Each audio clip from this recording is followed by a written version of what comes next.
La Libroteca. Literatura en radio con Julio Rudman.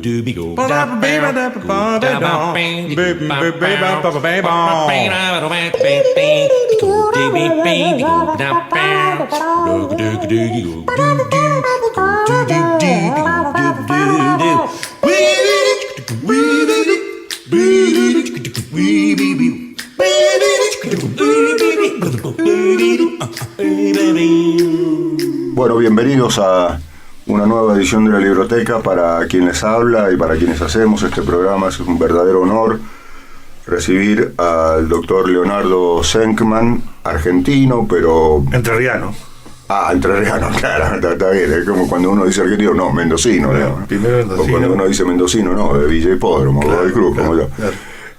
Bueno, entrerriano, pero académico de la Universidad Hebrea de Jerusalén. Él está invitado por la Universidad Nacional de Cuyo, por la Facultad de Filosofía y Letras, para dar un curso de 3 días y como yo soy lector de algunos de sus trabajos, hice la gestión y la gente de la DAIA Mendoza accedió a que forme parte, insisto, para mí un honor, del menú de la Libroteca, que así se llama este programa. Así que bienvenido, Leonardo. Gracias, y también para mí es un honor venir aquí a Mendoza de vuelta y estar en Radio Nacional. El tema que te trae a Mendoza es la migración. Las migraciones. Las nuevas migraciones. Sí. Me interesa el concepto o ese adjetivo, ese de nuevas migraciones. Es decir, ¿qué tienen estas migraciones distintas como para que se las llame nuevas? Las así llamadas migraciones tradicionales que nosotros conocimos en Argentina y en otros países de América Latina corresponden a un ciclo de migraciones que comenzaron hacia fines del siglo XIX y hasta bien la entrada a la década del 30 y 40 del siglo pasado, ¿no? Que trajeron millones, en números absolutos trajeron 4,5 millones de habitantes a Argentina, 3.600.000 en Brasil, para que tengamos una magnitud. A ver, 4,5 millones cuando el resto de la población era local, criolla nativa, ¿no? Sí. Me parece que el primer ciclo, y a eso me refiero, de la inmigración vieja, si queremos llamarlo así, sí. la conocida, nos trajo a italianos, a españoles, y Mendoza tiene mucho que ver con la impronta italiana y española que dejaron los inmigrantes en este país, que ya forma parte del patrimonio de esta ciudad y de esta provincia. Pero también judíos y también sirios libaneses y también franceses y alemanes, por citar algunos nada más, sí. ¿Cierto?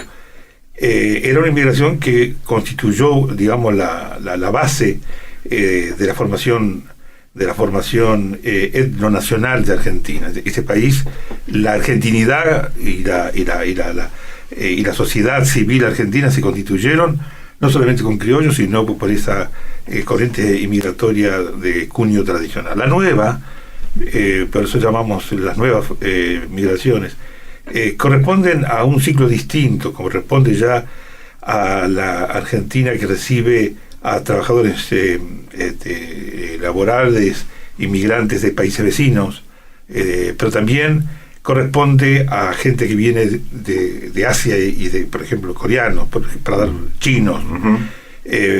La nueva inmigración también es el movimiento inverso, es el movimiento de emigración, argentinos que empiezan a emigrar por razones políticas. El exilio político argentino es uno de los temas muy importantes que empezó a ser estudiado. Antes no sabía, nadie hablaba del exilio, de los exilados. Uh-huh. En mi universidad, allá en Jerusalén, la Universidad Hebrea, el colega Mario Schneider estudió ese tema junto con otro colega argentino que vive en Israel y en Estados Unidos, que es Luis Roniger, ¿no? Uh-huh. Y que sacaron libros editados en La Plata sobre ese tema. Pero también, siguiendo para hablar de las nuevas migraciones, los nietos de aquellos inmigrantes italianos, españoles que vinieron, judíos, que vinieron en el primer ciclo, empiezan a emigrar a sus madres patrias de sus abuelos, de sus ancestros. Sus abuelos patrias serían. A sus abuelos patrias, exactamente. Como Italia, como España. Empiezan a emigrar y descubren que también son italianos, argentinos de tercera o cuarta generación, o argentinos descendientes de gallegos, españoles, ¿no es cierto?, que quieren volver a España por razones económicas, por razones de lo que llamamos, y esto que con eso quiero caracterizar estas nuevas migraciones que surgen bajo el signo de lo que llamamos la transnacionalidad o transnacionalismo y la globalización. Esto me parece a mí que sería la primera caracterización que diferencia estas migraciones, en plural, migraciones que son varias y complejas, y no sí, claro, y cada una con sus características, supongo. Exactamente, diferencia estas migraciones de las viejas. En ese sentido, recién mencionaste los procesos de transnacionalización y de globalización, sí, que tienen su correlato en un proceso de regionalización también, ¿no? Sí. Aunque ahora está en crisis la llamada eurozona, la eurozona tiene también sus procesos migratorios, pero me interesa un aspecto que va más allá de lo semántico. Cuando se plantea el tema migratorio, o los temas migratorios, se empieza por decir los problemas migratorios, dándole un sentido de eso, problemático, de complejidad. ¿No hay nada virtuoso en los problemas, en los temas migratorios? Bueno, yo quiero significar primero que el tema migratorio aquí en Argentina y en otros países latinoamericanos, cuando se lo trataba, cuando se lo analizaba, se referían siempre al primer ciclo. Sí. Y era considerado básicamente un problema de fuerza de trabajo y de mercado laboral. Brazos que se necesitaban para la pampa gringa. Gobernar es poblar, digamos, el famoso gobernar es poblar también, ¿no? Sí, era para poblar, claro, pero poblar con trabajadores que necesitaba el mercado, la pampa húmeda, la pampa que necesitaba desarrollar el gran granero del mundo, claro, etcétera, etcétera, etcétera. Desde ese punto de vista ha cambiado muchísimo el concepto mismo de migración, porque antes el migrante era aquel que venía a trabajar en tercera clase en un barco, ¿no? El campo. Es decir, hay un prejuicio ya histórico de que el migrante es un trabajador rural, y aquella gente que querían venir a trabajar a la ciudad, por ejemplo, como migrante, al principio no se los aceptaba como migrante, no era calificado como migrante. Esto ha cambiado muchísimo, por supuesto, y ha cambiado porque se dieron cuenta de que el desarrollo de la modernización, profundizar la modernización en la era industrial, en la era tecnológica, en la era del capitalismo tardío, requiere no solamente trabajadores rurales, sino trabajadores técnicos, científicos y también empresarios que desarrollen el sector industria y también el sector servicios. Desde ese punto de vista, yo creo que la nueva inmigración no solamente se lo ve desde un punto de vista del mercado laboral, que es fundamental. Es fundamental. Así, sí, como antes que deje de verse así, digamos, claro. No. Así como antes el mercado laboral era para el proyecto agroexportador de la Argentina, o el proyecto brasilero del café, del boom del café, en el cual se reemplazaron a los negros brasileros manumitidos por italianos y españoles y portugueses para trabajar en la facenda del estado de San Pablo. Este fenómeno del mercado laboral continúa, pero, y acá viene lo nuevo, no es simplemente un problema laboral, sino que la inmigración forma parte también de los modos en que se entiende hoy lo que es la cultura de la diversidad, del pluralismo, de la convivencia con el otro. El migrante antes era un extranjero que tenía que naturalizarse. ¿Qué decir? ¿Qué significa naturalizarse? Ser natural del país en el que vive. Ficticiamente, ¿no? El natural. Claro. Eso viene todavía de la legislación colonial. Claro, claro. De la legislación de la época colonial. Ahora, sobre todo luego de los últimos 20 o 30 años, a pesar de que los grandes países como industrializados de Europa, Francia, por ejemplo, necesitan mano de obra, o Alemania, o Suiza, ¿no es cierto?, la misma España, empiezan a darse cuenta que no solamente hay que analizar al inmigrante como un trabajador que tiene derechos laborales, derechos de productor, sino también derechos de habitante y de ciudadanía. Y acá me parece que es un tema muy importante, porque deja de ser solamente un otro que se desconfiaba también de él desde el punto de vista si se hace o no se hace natural del país, sino que se ve al inmigrante como el portador de una cultura y de una civilización distinta, con la cual se tiene que medir, que nosotros tenemos que medirnos como miembros de una sociedad nacional constituida.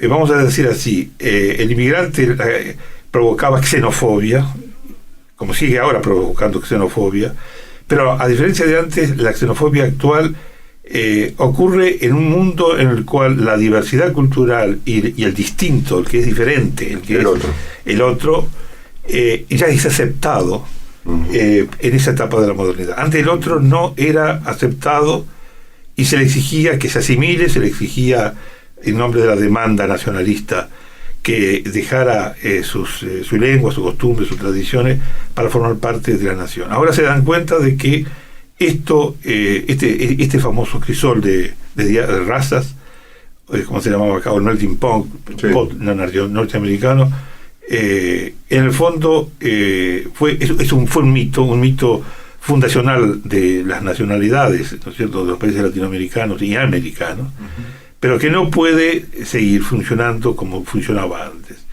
Y me parece a mí que aquí empieza a haber un movimiento contradictorio. Por un lado se acepta al otro con su cultura, con su tradición, pero por otro lado el otro está exigiendo que le reconozcan desde su cultura, desde su religión, desde sus costumbres y especificidades, el derecho a lo que en Londres se llamaba multiculturalismo, por ejemplo.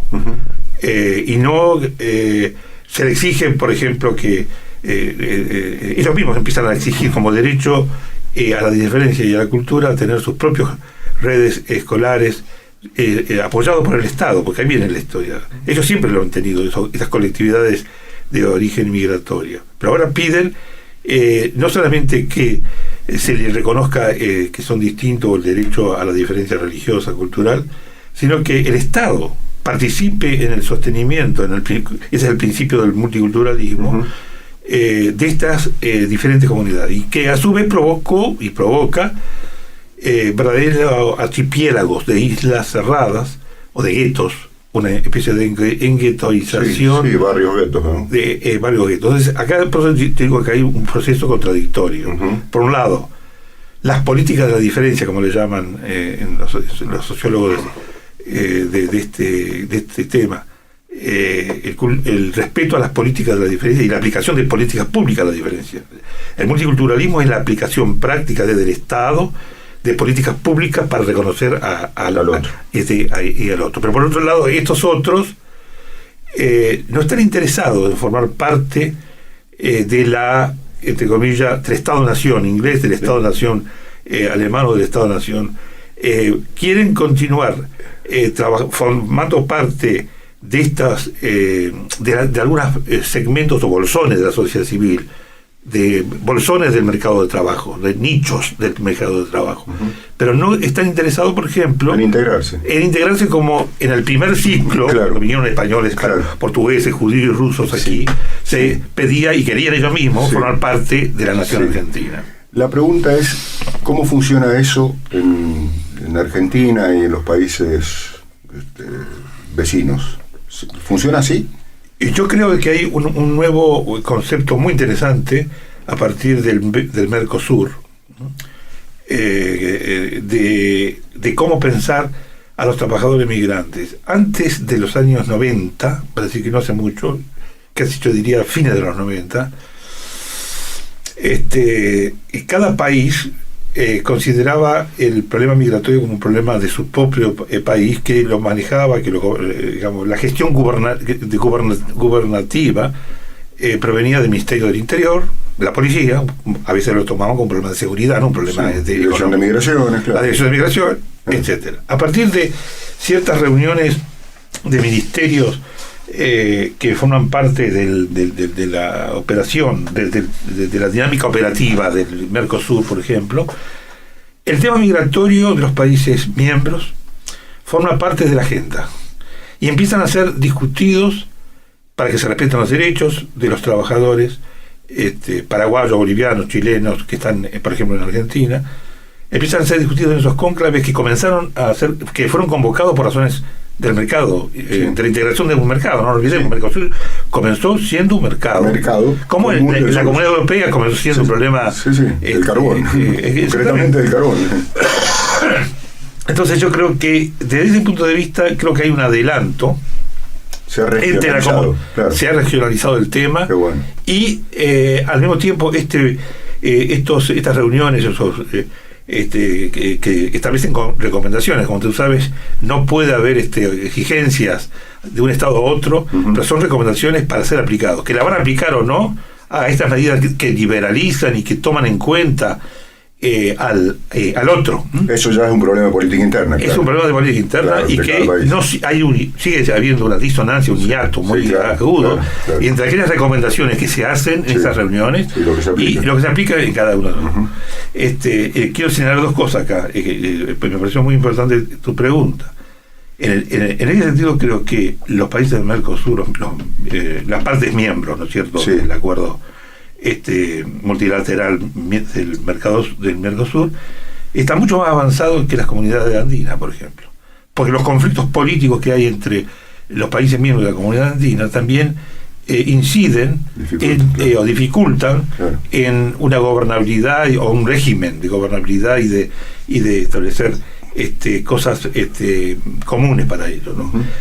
Y en ese sentido también es importante señalar que, vuelvo a decir, esto es desde fines del 90 y del 2004 y 2007, si quisieron, parece que es reciente, establecieron normas protestando a las comunidades, a los países europeos, por ejemplo, que maltrataban o tenían una relación negativa hacia los por ejemplo, argentinos o chilenos, uruguayos, que emigraban. El famoso concepto de Sudaca. Exactamente. Es decir, también esto hay que tomarlo en cuenta. Y hay otro elemento que me parece importante señalar acá.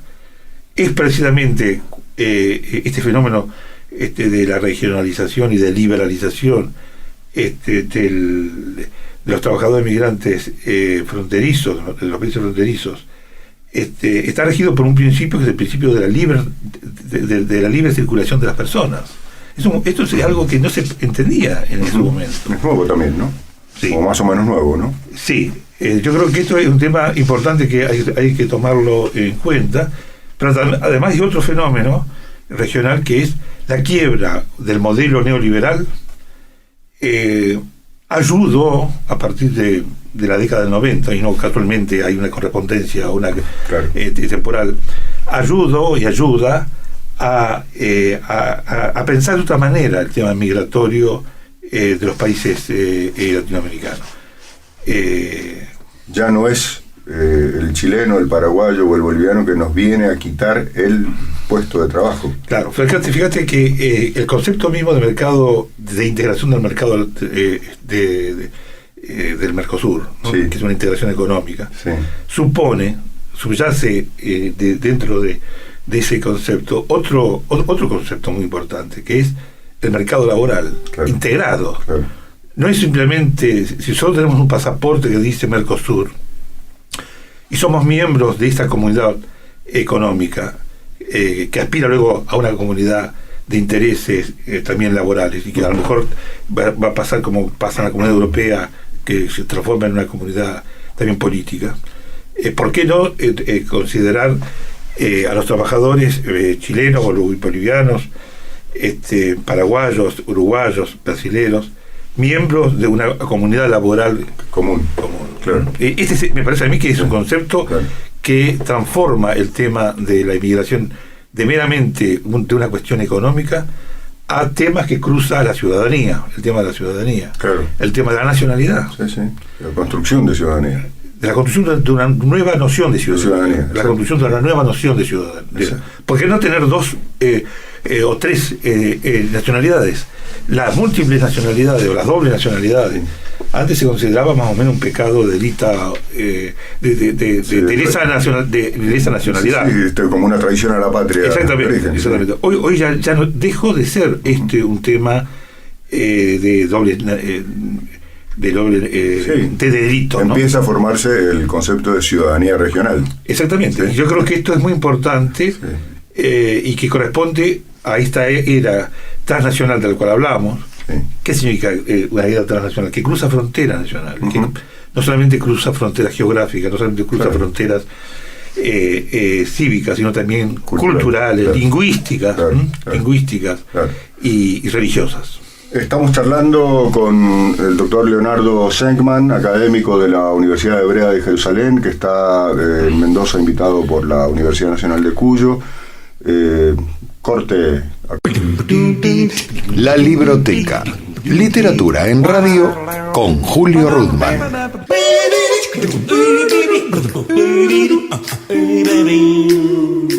Aquí estamos, segunda, última parte de la Libroteca de hoy con el doctor Leonardo Senkman, académico de la Universidad Hebrea de Jerusalén y soy miembro correspondiente en Jerusalén de la Academia Nacional de la Historia de Argentina.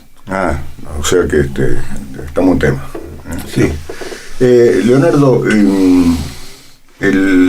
hiciste mención al final del bloque anterior a la quiebra del neoliberalismo, del periodo neoliberal, lo que aquí se llamó la década del menemato, y tuvo sus correlatos en Brasil con Collor de Mello y en distintos países, y con Pinochet y sus secuelas en Chile, etcétera, etcétera. Esto produjo o está produciendo estas novedades gratamente positivas de esta especie de formación de crecimiento de ciudadanía regional, de concepto de ciudadanía regional. Europa parece ir a contramano de esta historia, es decir, para quienes venimos ahora de Europa, vemos una rabiosa persistencia en instalar esto que fracasó rotundamente en Latinoamérica, y de la cual Latinoamérica se está despertando con sus bemoles, con sus características. ¿Cómo se entiende este proceso, esta cuestión migratoria, o cómo incide en la cuestión migratoria esta puesta en marcha o aceleramiento de los procesos de neoliberalización o neoliberalismo en Europa? Bueno, yo no digo que lamentablemente lo afirmo, que el neoliberalismo ha terminado su ciclo histórico. De ninguna manera. Las políticas neoliberales en España, en Alemania, ¿no es cierto?, lo demuestran en Europa, pero también muchas políticas neoliberales en América Latina. Claro. Acá mismo Chile es un ejemplo, sí. Y algunas medidas del neoliberalismo con las políticas sociales en Brasil. Es decir, de ninguna manera quiero decir que el neoliberalismo como modelo ha terminado, pero ha sido cuestionado, y empieza a haber grietas muy fuertes en las cuales se cuelan a través de esas grietas ciertas posibilidades de rever cosas. El tema migratorio en Europa es muy distinto que el caso latinoamericano por dos motivos. Si nosotros aquí tenemos una inmigración limítrofe de países intrarregionales, en Europa, y quiero decir de que Argentina sigue siendo un país inmigratorio muy poco, con muy pocas inmigración, entre otros motivos por el fenómeno de la emigración que todavía no hablábamos. La inmigración, sí, ahora vamos, sí, que transformó, sí, Argentina de país inmigratorio en país emigratorio. Claro. Pero la gran diferencia está que en la Europa, el corazón mismo del occidente, del cual de la cultura occidental, estoy hablando de Francia, estoy hablando de Inglaterra, estoy hablando de Alemania, estoy hablando de España, claro, está siendo es receptora de una inmigración que no tiene nada que ver con la cultura europea propiamente dicha de Occidente, y sí tiene que ver con el Islam, tiene que ver con los países del Noráfrica, pero también del África Negra. Sí, sí, claro. Es decir, que tiene que ver con una civilización, con un grupo civilizatorio lingüísticamente, religiosamente y culturalmente muy distinto de lo que era la cultura europea. En primer lugar. Y en segundo lugar, la cantidad. Cuando hablamos de 3 a 4 millones de musulmanes que están, o de religión islámica que están en Francia, o en Inglaterra, o en Alemania, estamos hablando de una yo critico el concepto de Árabo-Asia, como le llamaban, ¿no? Es decir, como hablan de la invasión. Para ellos es como una nueva invasión en el de los bárbaros, otra vez los bárbaros. De los bárbaros, pero les recuerda la vieja invasión, sí, musulmana, a partir del siglo VII y VIII de los moros en España, Europa, que despierta olas de racismo, de xenofobia y de total menosprecio en nombre de la cultura occidental a la nueva cultura. Entonces aquí hay un fenómeno doble. Por un lado, piden mano de obra, que vengan como mano de obra, pero que esa mano de obra no invada la esfera pública francesa, la calle francesa, la cultura francesa, las costumbres y el laicismo francés, ¿no? El tema del velo, por ejemplo, de la mujer, o las costumbres que tienen que ver con costumbres sexuales o costumbres de la vida cotidiana, la intolerancia hacia ello, ¿no es cierto? Muestran que la cultura europea es una cultura muy etnocéntrica, y al mismo tiempo homofóbica, no de homo... Sí, no sexual. No, en el sentido de la xenofobia es el odio al extranjero. Sí. Por ser extranjero. Sí. La homofobia es la diferencia, o el odio al distinto y al diferente. Eso.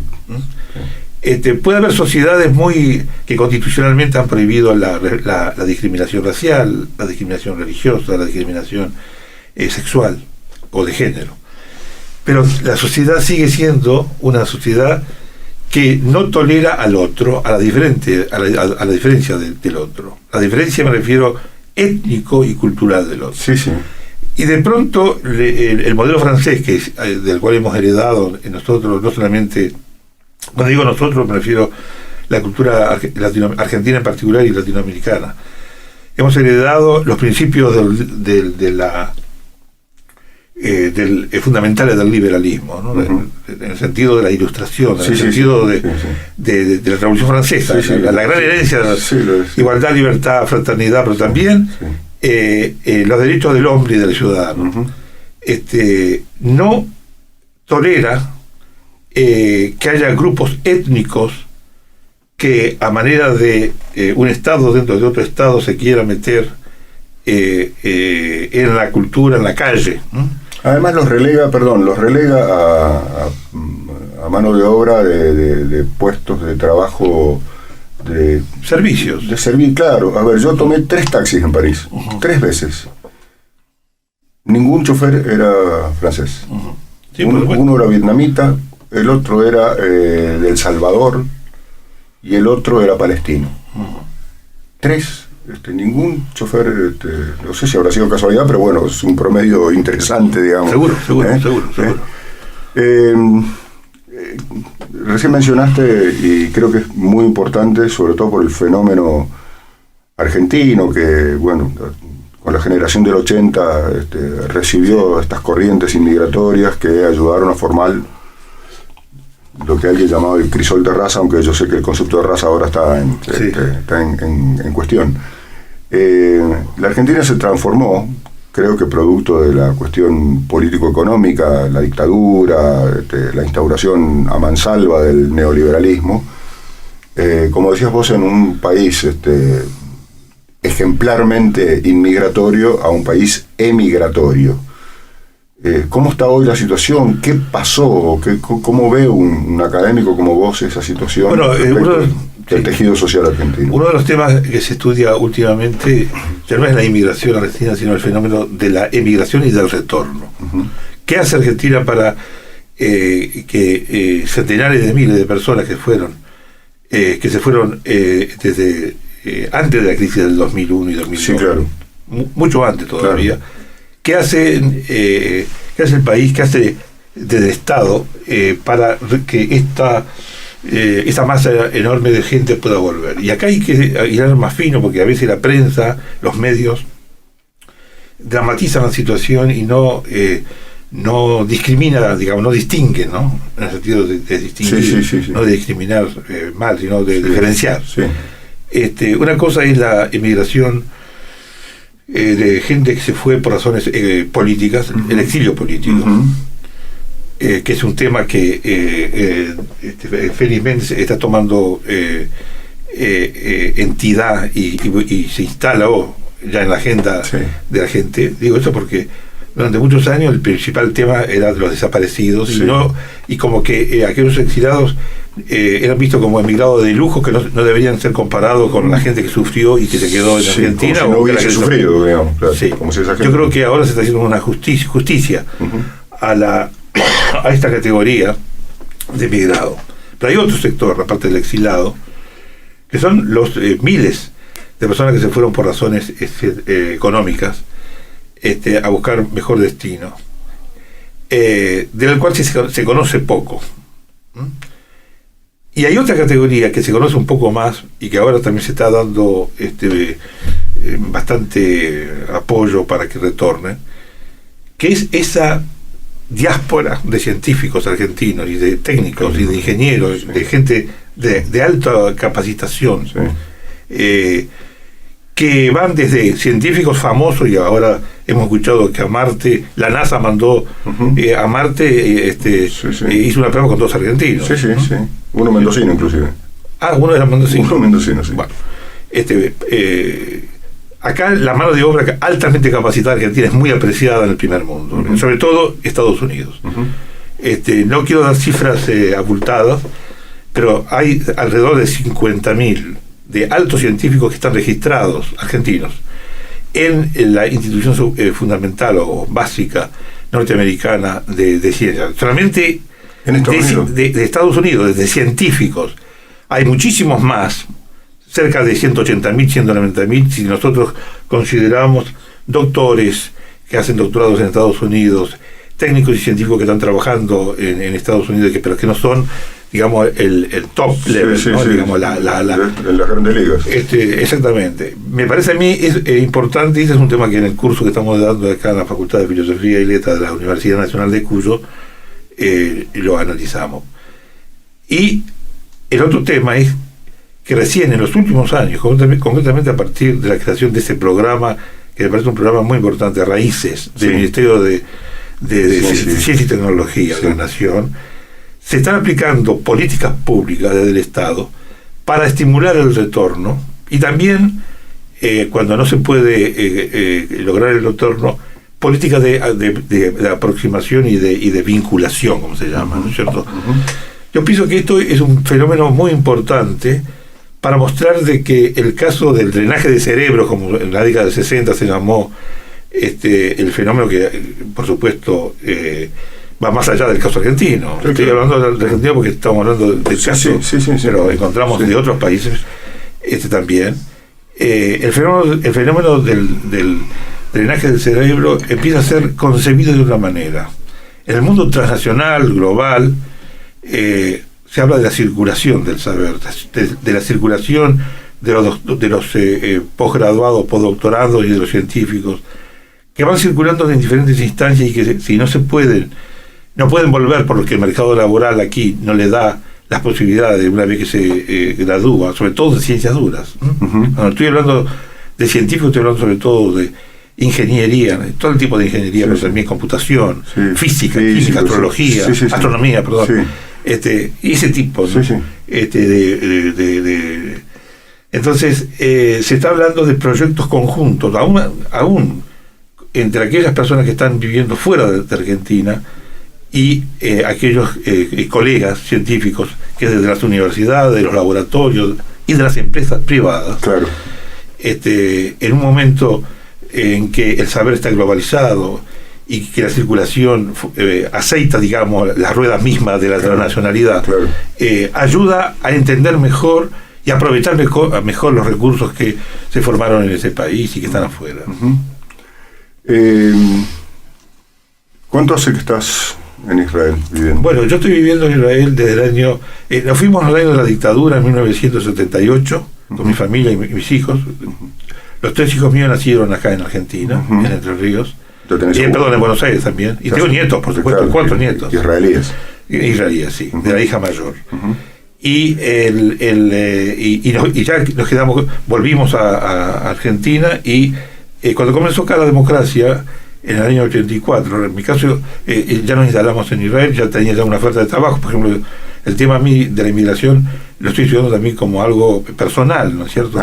Y igual que yo, otros compañeros y otros colegas de otros lugares, nos quedamos a vivir fuera de Argentina, pero estoy permanentemente vinculado con Argentina, entre otras cosas porque mi trabajo en la universidad, entre otras cosas, es el desarrollo. Por eso vengo todos los años a países como Argentina, sobre todo Argentina. Es el desarrollo de cátedras vinculadas a la civilización y la cultura judía en universidades latinoamericanas. Así como se estudia la civilización y la cultura francesa, hay aquí un centro muy importante en la UBA, el Centro de Altos Estudios Franco-Argentinos. También logré crear hace ya 2 o 3 años en la UBA el Centro de Estudios Interdisciplinarios Israel-América Latina, por ejemplo, ¿no? Y aquí mismo en la Cátedra de Estudios Judíos de la Universidad se llama Cátedra Libre de Seminario, del seminario, que lo hemos creado gracias a la tesonera acción, y a que quiero señalar especialmente, de la Fundación Auge. La Fundación Auge fue la impulsora, gestora, digamos, la pionera en las provincias argentinas, no solamente en Mendoza, de impulsar los estudios a nivel universitario, ¿no es cierto?, de los estudios judíos en el sentido amplio, para que se entienda de una vez por todas que el tema de la cultura hebrea y de la cultura judía no es un tema solamente de los judíos y de la comunidad judía, sino básicamente de la cultura occidental, ¿no? Es uno de los pilares en que se formó vamos a llamar así, el mundo judío-cristiano. La cosmovisión judío-cristiana. Claro. Y entonces, así como en Estados Unidos, en Francia, en Inglaterra, en otros países, existen cátedras de estudios judaicos. También nosotros queremos que se establezcan aquí cátedras semejantes. Y quiero señalar que la que está en la vanguardia de esta corriente es la Universidad de San Pablo de Brasil. Hace más de 30 años que existe un centro financiado por la Universidad de San Pablo, no por la colectividad judía, ni por la Embajada de Israel o por otras instancias, donde se estudia hasta el doctorado, lengua, cultura hebrea, historia, civilización.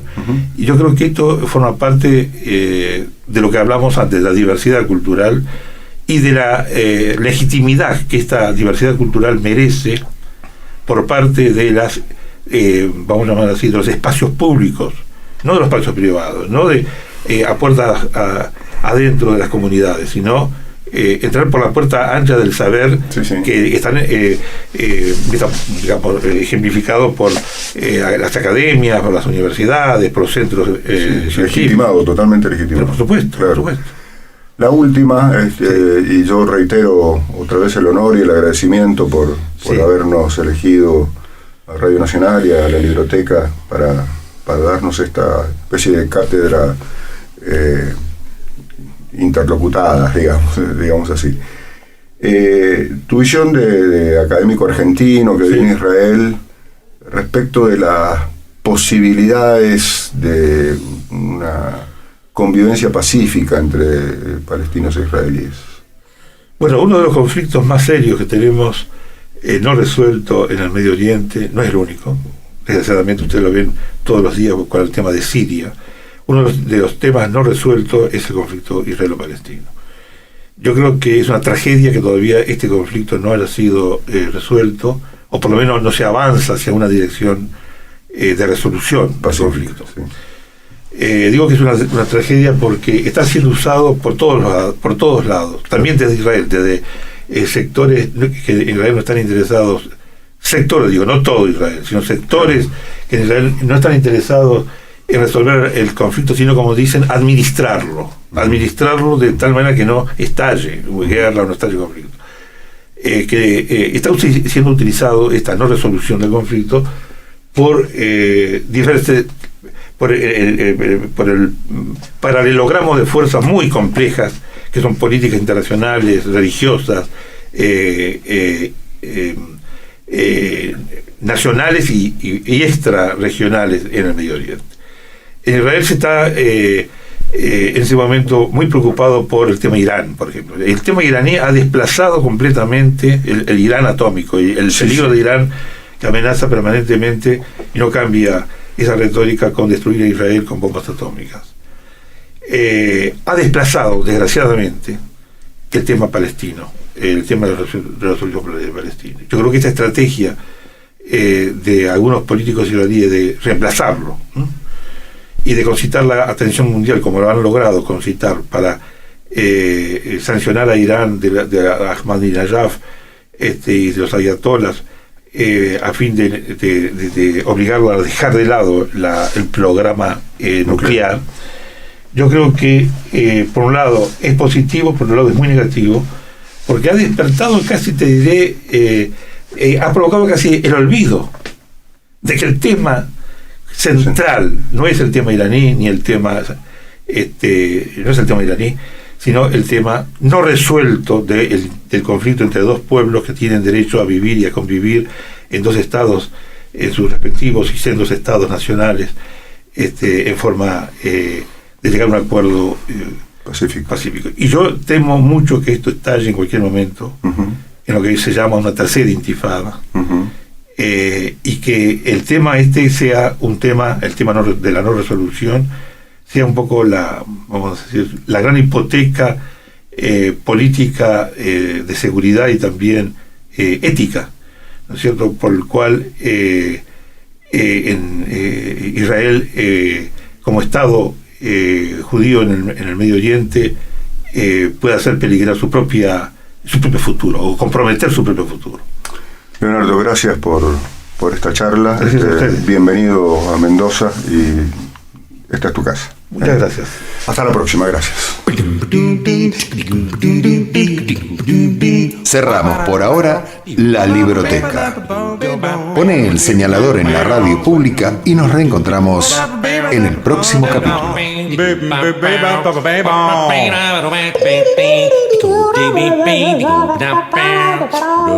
Do